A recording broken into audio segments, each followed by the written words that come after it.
Здравствуйте! Дружбинская сельская библиотека представляет видеоначитки по творчеству Ахмета Байтурсынова. Ахмет Байтурсынов родился 28 января 1872 года в Тургайской области. Разработал основы казахского и научную терминологию для определения казахской грамматики. Ахмет Байтурсынов внес большой вклад в развитие казахской литературы и письменности. Ахмет Байтұрсынов, достыма хат. Қырағы қия жазбас сұңқармай, қажымас қашық жолға тұлпармай, үйілген өлексені өрге сүйреп, шығармақ құрбасына іңкәрмай. Жарқырап жақсылықтың таңы атпай тұр, түнерген төбемізден бұлт арылмай, көк етті, көн терілі көніп қалған, сықса да шыдай беру жұрт жарылмай.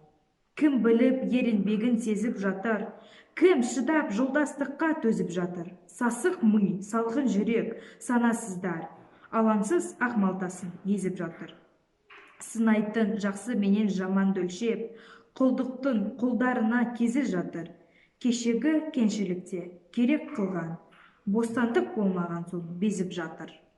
Айтқанмен таусыларма оны-мұны, талайдың таңдамалы түпкі сірі. Жанасқан шын көңілмен жақынды қас, көбінің іші салқын, сыртақ жылы. Ақшаға абыройын арын сатып, азған жұрт адамшылық қалмайсыны. Жаны ашып жақын үшін қайғырар ма? Жаны мал, жақыны мал, малдың құлы.